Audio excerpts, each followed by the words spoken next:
Good morning everyone. आज की class हम स्टार्ट करते हैं। सबसे पहले जो लास्ट क्लास हमारी हुई थी वो हुई थी डायमेंशन के ऊपर आधारित थी। डायमेंशन किस तरह से दी जाती है, उनकी सेटिंग किस तरह से की जाती है, वो सब चीज़ें मैं आपको बता चुका हूँ। आज की क्लास में हम जो बाकी बची डायमेंशन प्रोसेस हैं उसको जानेंगे।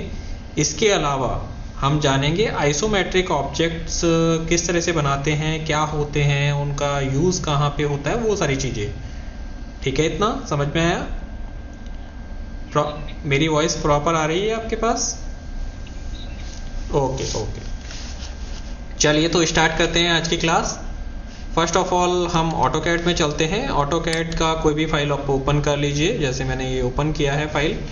और आपको पता है सबसे पहले हम क्या करते हैं, किसी भी फाइल को ओपन करके लिमिट एंड यूनिट सेट करते हैं। तो लिमिट सेट कर लेते हैं LIMITS enter, then 0,0 and A4 size 210 by 297 enter. ये सब mm में है। उसके बाद Z एंटर, A एंटर करेंगे तो ये अब ये जो क्रॉसिंग है यानी जो ये ग्रिड दिया हुआ है, इस ग्रिड को हटाने के लिए हमें क्या करना है, कोई बता पाएगा? अगर मुझे ग्रिड हटानी है, ये ग्रिड दिखाई दे रही है ना सबको, इसको हटाने के लिए क्या किया जाएगा? मैंने बताया था आप लोगों को शॉर्ट की। वेरी गुड, F7 हट गया है। F7 से आप ग्रिड को हटा सकते हैं। क्लियर? ताकि आपका विजुअलिटी अच्छी हो जाए, मतलब अच्छे से कर पाए आप। चलिए, हेलो, यस, माइक ऑफ रखिए आपका। हाँ जी। तो यहाँ पे हम कुछ ऑब्जेक्ट वापस से बना लेते हैं जो हमने बनाए थे, और इन पे ही वर्क करेंगे हम।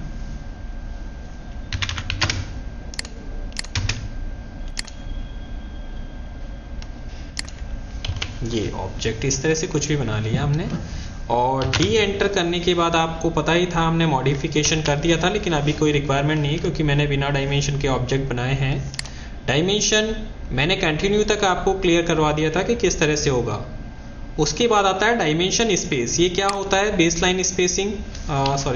फर्स्ट ऑफ ऑल हम क्या करेंगे, एक लीनियर डायमेंशन बनाएंगे। ये लीजिए, लीनियर डायमेंशन आ गया और बहुत छोटी आ रही है, तो सही कर लेते हैं इसे।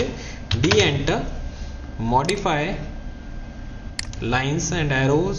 यहाँ पे मैंने किया 10 कर लेता हूँ, बाद में बताऊंगा क्या है ये। 1.5 देन 1.5 क्योंकि मैकेनिकल से है। 2.5 होता है इसमें इसका साइज। ब्रेक साइज में देता हूँ 3। ये सब कुछ ऐसा ही रहने देता हूँ। टेक्स्ट का साइज दे देता हूँ 2.5। यहाँ पे above align with dimension line, offset from dimension line, ये दे देता हूँ 0.75। प्राइमरी यूनिट्स में डेसिमल ही रखता हूँ, और ये पॉइंट के 2 स्थानों तक ही आनी चाहिए। तो ये सारी चीज़ें मैंने किया, ओके किया, देन सेट करंट किया एंड क्लोज किया। तो अभी आपको ऑब्जेक्ट मेरे हिसाब से दिखाई दे रहे हैं। क्लियर? ओके। अभी मैं एक बार बेसलाइन स्पेसिंग बनाता हूँ, मतलब बेसलाइन डायमेंशन देता हूँ। बेसलाइन डायमेंशन को आपको पता है एक ही बेसलाइन से आगे आगे तक जाएगी। ये होती है एक ही लाइन से यहाँ तक की, फिर उसके आगे तक की, फिर उसके आगे तक की। ठीक है, बेसलाइन डायमेंशन हमने पहले देख ली थी। ठीक है, अब ये बेसलाइन स्पेसिंग क्या होती है? इस लाइन से इस लाइन के बीच का गैप, जो कि मैंने कितना दिया हुआ है, 10 दिया हुआ है, तो ये 10 ले लिया। अगर आप चाहते हो इससे ज़्यादा हो या इससे कम हो तो आप यहाँ से सेट कर सकते हो। मान लीजिए मैं चाहता हूँ इससे कम हो, इन दोनों का गैप थोड़ा कम हो जाए, तो डायमेंशन में जाके डायमेंशन स्पेस होता है, पहले इसको सेलेक्ट करता हूँ, फिर इसको सेलेक्ट करता हूँ, एंटर करता हूँ, और अभी मैं दे देता हूँ डायमेंशन 5। तो ये 5 हो गई, पास में आ गई। पहले जिस लाइन को सेलेक्ट करते हैं वो फिक्स रहती है, और जिसको बाद में सेलेक्ट करते हैं वो मूव होती है। समझ में आया इतना? तो इस तरह से आप डायमेंशन स्पेसिंग, और ये किस में होती है? केवल किस में? बेसलाइन स्पेसिंग में। इसके बाद आते हैं हम डायमेंशन ब्रेक होता है, लेकिन एक डायमेंशन इसके लिए हम पहले बना लेते हैं। मान लीजिए यहां से यहां तक, अब ये दोनों डायमेंशन एक दूसरे को क्रॉस कर रही हैं। ठीक है, डायमेंशन के नियम के अनुसार ये ऑब्जेक्ट्स आपस में एक दूसरे को क्रॉस नहीं कर सकते, काट नहीं सकते हैं, इंटरसेक्ट नहीं होंगे। ये इंटरसेक्ट नहीं होंगे तो ये किस तरह से दर्शाए जाते हैं वो मैं आपको बता देता हूँ। डायमेंशन में जाएंगे आप, डायमेंशन ब्रेक जिसका मैंने साइज डिफॉल्ट कितना लिया है 3, तो सेलेक्ट करता हूं और एंटर करता हूं तो ये यहां से कट जाएगा। दिख रहा है आपको, डायमेंशन ब्रेक हो गया, लेकिन फिर भी ये सिंगल सेलेक्टेबल है। डायमेंशन ब्रेक तो हो जाएगी लेकिन वो ऑब्जेक्ट सिंगल सेलेक्टेबल ही रहेगा। 2010 से पहले के वर्जन में ये ऑप्शन नहीं था, तब हमें तोड़ के ब्रेक करके दिखाना पड़ता था, तब बड़ी परेशानी होती थी, सब ऑब्जेक्ट अलग अलग हो जाते थे। लेकिन अब तो आपके पास ये ऑप्शन है कि आप इस तरह से डायमेंशन ब्रेक कर सकते हैं।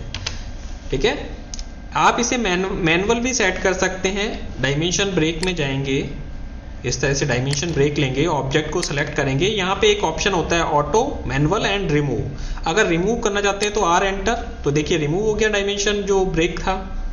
अगर आप मैनुअल करना चाहते हैं तो वापस डायमेंशन ब्रेक लिया, सेलेक्ट किया दिस वन एंड मैनुअल के लिए एम एंटर, और यहाँ से लेके यहाँ तक काट दिया आपने। जैसा चाहेंगे वैसा कर सकते हैं आप। ऑटोमेटिक कर सकते हैं, ऑटोमेटिक वो वाला डायमेंशन होगा जो आपने उसमें दिया हुआ है, किसमें, उसकी सेटिंग्स में। मैनुअल जो आप इसे फिजिकली रूप से दे सकते हैं, और तीसरा होता है रिमूव, रिमूव से आप उस ब्रेक को हटा सकते हैं। समझ में आया ये तीनों का ऑप्शन, तीनों ऑप्शन समझ में आए? Okay, then multileader. Multileader क्या होता है, किसी ऑब्जेक्ट के आगे आपने देखा होगा कई बार ऑप्शन होता है कि कुछ लिखा होता है उसके बारे में, तो वो मल्टी लीडर के द्वारा देते हैं हम। यहाँ पे इसके बारे में मान लीजिए हमें लिखना है, यहाँ पे हमने कुछ भी लिख दिया, ये मान लीजिए ये कुछ भी हमने टाइप किया और एंटर कर दिया। अब ये लग तो गया, यहाँ पे एरो हेड भी आ गया है और यहाँ पे लिख भी दिया है हमने, तो ये क्या होता है, मल्टी लीडर। अब मल्टी लीडर को किस तरह से शो करते हैं, क्योंकि बहुत छोटा दिख रहा है उस टाइप, ये जो है इसके अकॉर्डिंग तो बहुत छोटा दिख रहा है, तो इसकी भी सेटिंग्स हमें चेंज करनी होती है। मल्टी लीडर की सेटिंग्स भी आप फॉर्मेट में जाके मल्टी लीडर स्टाइल होती है, दिख रही है आपको, इस पर जाएंगे, मॉडिफाई में क्लिक करेंगे, ये यहाँ पे कितना रखना है, सिंबल साइज 2.5, जितना टेक्स्ट का साइज होगा उतना ही। उसके बाद ये ठीक है, कंटेंट ये 2.5, gap 0.75, okay, set current, close. हाँ जी, अभी ठीक है, अभी दिख रहा है। अब जैसे ये लिख सकते हैं आप,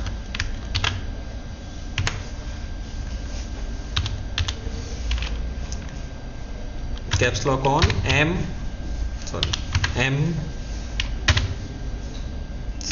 12 ऑन, नहीं एट 120 TCD, यानी इस तरह का कोई भी ऑप्शन होता है, ठीक है, तो वो आप यहाँ पे लिख सकते हैं मल्टी लीडर के द्वारा। समझ में आया मल्टी लीडर किस काम में आता है?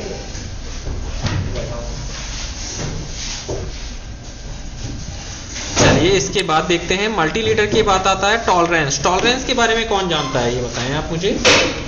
टॉलरेंस क्या होता है? जब किसी चीज को टॉलरेट करना। टॉलरेट करना, बिल्कुल बात सही है, ये तो बात ही नहीं बताई आपने, सेम चीज को रिपीट कर दिया। यस, कोई बता पाएगा टॉलरेंस क्या होता है मैकेनिकल पॉइंट ऑफ व्यू से?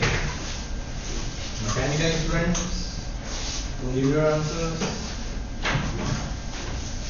हाँ जी, कोई बता पाएगा? कोई भी नहीं है। चलिए मैं बताता हूं, मैकेनिकल में upper limit and lower limit के बीच के डिफरेंस को लिमिट कहते हैं। Upper limit and lower limit के डिफरेंस को, बीच में जो डिफरेंस होता है उसको क्या कहते हैं, टॉलरेंस कहते हैं। टॉलरेंस क्या होता है, जैसे मान लीजिए नट बोल्ट जो आप देखते हैं वो आप बनाते हैं, तो उसमें क्या होता है, जैसे 20 mm का आपको एक नट बनाना है, तो आप जब बनाते हैं, माइक ऑफ करिए जिसका भी वॉइस आ रही है, जब आप वो बनाते हैं तो अधिकतर मान लीजिए आपने 100 बनाने हैं 20 mm के नट या बोल्ट, तो आप क्या करते हैं, आपने बनाया तो एक जैसे वो नहीं बन पाते हैं, उनमें कुछ करेक्शन होता है, या तो वो होते हैं 20.001 इस तरह से, या फिर वो होते हैं 19.99। तो आप देखते हैं नॉर्मली कोई भी प्रॉपर हो नहीं पाता है। 100 बनाएंगे तो उसमें से एक या दो ऑब्जेक्ट ऐसे होंगे जो सही एग्जैक्ट 20 के बनेंगे, बाकी कुछ ज़्यादा के होते हैं और कुछ कम के होते हैं। ऐसी कंडीशन में हम सारे रिजेक्ट नहीं कर सकते, हमारा प्रोडक्शन यूनिट फेल हो जाएगा अगर 100 में से 95 हम रिजेक्ट कर देंगे तो उनको सबको लेने के लिए हम क्या करते हैं, upper limit and lower limit देखते हैं कि कौन सी है। तो हम देखते हैं ज्यादातर पाएंगे कि 0.01 या तो पॉजिटिव हो रहा है या नेगेटिव हो रहा है, तो हम उन दोनों को इंक्लूड करके प्लस माइनस 0.01 दे देते हैं क्या लिमिट। तो ये upper limit and lower limit के बीच का डिफरेंस हो जाता है। ठीक है, भूपेंद्र अपना माइक बंद करो।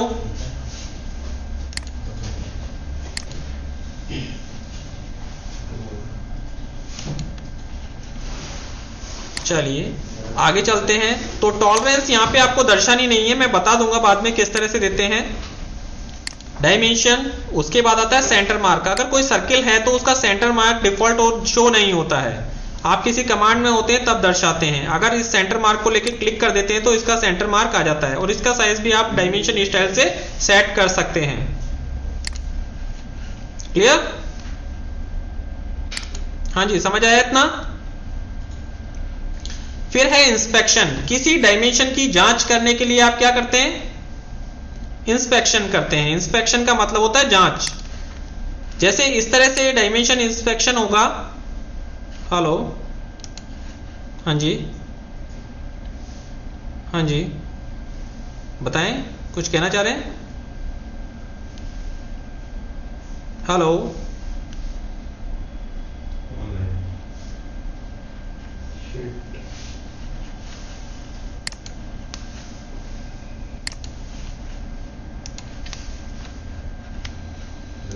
चलिए यहां पे है सेलेक्ट डायमेंशन। अब डायमेंशन कैसे सेलेक्ट करते हैं और वो किस तरह से आएगा? शेप, पहला तो होता है शेप, राउंड में आए, एंगुलर आए या नन आए। लेवल लगा सकते हैं आप, इंस्पेक्शन रेट दे सकते हैं कितना है, यहां से ये सेलेक्ट करना है, ये क्लिक करना है डायमेंशन को और एंटर करना है और ओके करना है। तो ये लिखा आता है ये इतना है और ये 100% ठीक है या नहीं है। लेवल लगा आएगा तो यहाँ पे एक और ऑब्जेक्ट जुड़ जाएगा जिसमें जिसके द्वारा चेक की गई है उसका नाम आप दे सकते हैं। ठीक है, तो ये लेवल हो जाएगा यहां पे।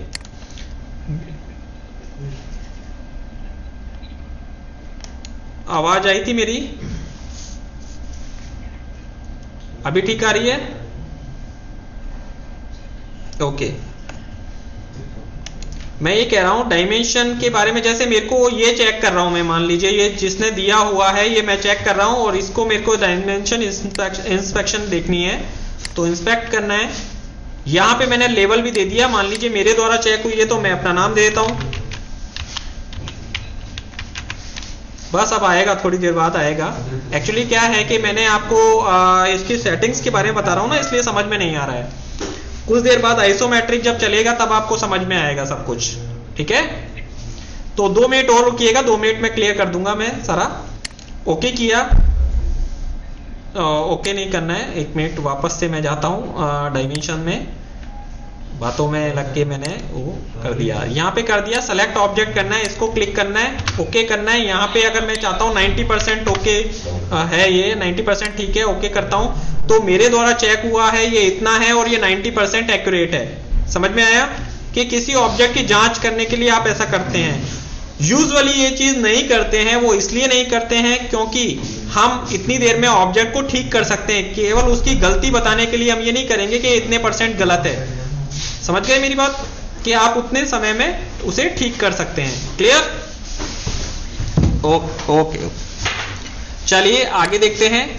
आगे है जिगजैग, यानी बड़ी डायमेंशन, जो बहुत लंबी लंबी डायमेंशन होती है, बहुत बड़ी बड़ी डायमेंशन होती है, उन्हें जिगजैग करके दिखाया जाता है। तो किसी भी लीनियर डायमेंशन को अगर आपको जिगजैग करना हो तो जॉग्ड लीनियर लेंगे, किसी भी डायमेंशन को सेलेक्ट करेंगे और जिगजैग कहां पर देना है उस पर क्लिक करेंगे तो ये जिगजैग शेप बन जाएगा। जिगजैग शेप बनने का मतलब है ये बड़ी डायमेंशन को दर्शाने के काम में आता है। यानी कोई बड़ी डायमेंशन है, आप उसे दर्शाना चाहते हैं तो उसके लिए डायमेंशन, लीनियर डायमेंशन जॉग्ड वाला जो है वो ऑप्शन यूज करना पड़ेगा आपको। ठीक है,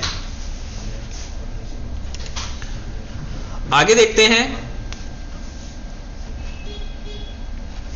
आगे है हमारे पास डायमेंशन में ऑब्लिक।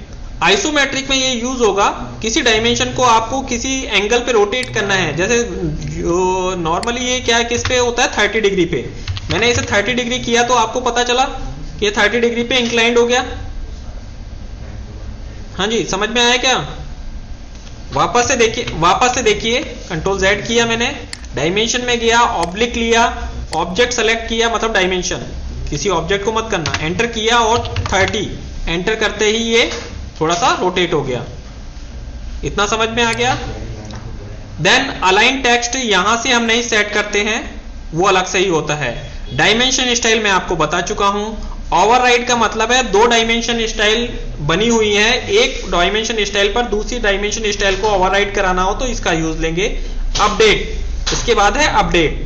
अपडेट का मतलब है अगर कई बार ऐसा होता है कि आपकी कुछ डायमेंशन में आप सेटिंग्स में चेंज करते हैं, वो चेंज यहाँ पे दर्शाया नहीं जाता, तब आप क्या करते हैं, सबको सेलेक्ट करते हैं, डायमेंशन को एंटर करते हैं, तो जितने भी आपने एडिटिंग की है वो सारी इसमें अप्लाई हो जाती है।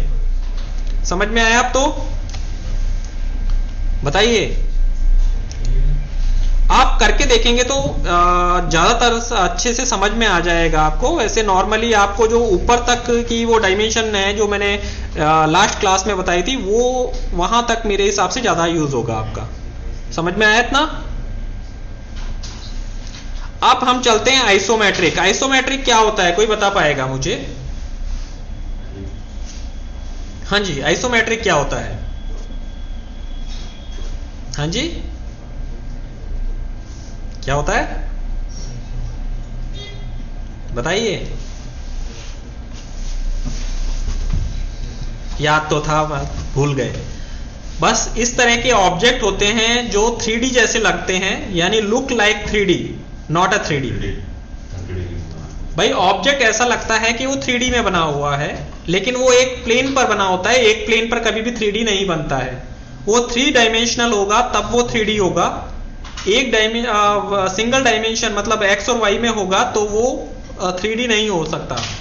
तो किसी एक प्लेन पर बनने वाला ऑब्जेक्ट 3D नहीं होगा। तो वो ही चीज जो कहलाती है, वो लगती है कि अभी मैं आपको यहां से दिखाता हूं। ये जो ऑब्जेक्ट हैं कैसे लग रहे हैं, ये 3D जैसे, लेकिन क्या ये 3D है क्या? नहीं है। आप भी जानते हैं कि ये 3D नहीं है, लेकिन लग तो रहे हैं 3D जैसे, लेकिन है नहीं। तो look like 3D, not a 3D। समझ में आया इतना? हाँ जी, ये हम बनाने जा रहे हैं। तो इसको बनाने के लिए आपके पास क्या होना चाहिए? इसको बनाने के लिए आपके पास, हाँ जी बताएं, क्या होना चाहिए? पोलर कोऑर्डिनेट का ज्ञान होना जरूरी है। अब वो कैसे करते हैं मैं बताता हूं आपको। कंट्रोल A डिलीट कर दिया मैंने ऑब्जेक्ट। पहले मैं उसको ले आता हूं यहां से, रास्टर इमेज रेफरेंस,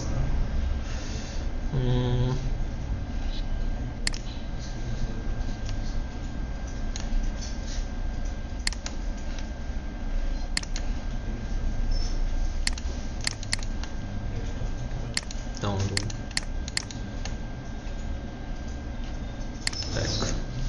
एक मिनट, उसे मेरे को, हाँ 3D ऑब्जेक्ट लिखा आ रहा है, लेकिन वो 3D ऑब्जेक्ट नहीं लेना मुझे, इसी को कन्वर्ट करना पड़ेगा जो अभी बनाया है ना मैंने, उसी को कन्वर्ट करना पड़ेगा।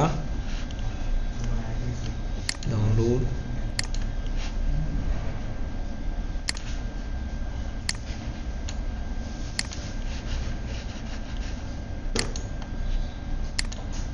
ओपन विद, एक मिनट,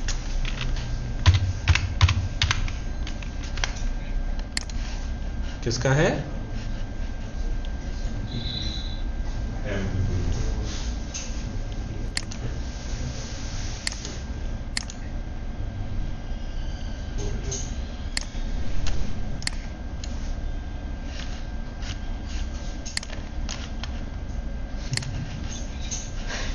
मैं सब कुछ चला लेता हूं दोस्त।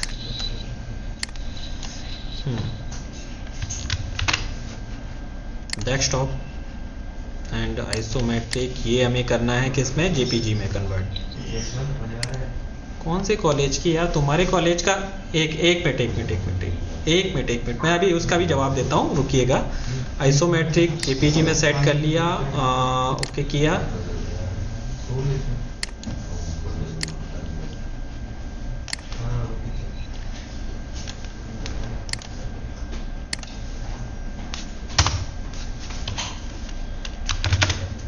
हाँ जी, अभी मैं यहाँ पे 1 to 1 आ जाता हूँ। यस, बताइए क्या प्रॉब्लम आ रही थी, कौन कह रहे हैं, क्या पूछ रहे थे? कॉलेज आना है क्या? कॉलेज तो आपका कॉलेज है, आप अपने कॉलेज में मालूम कर सकते हैं।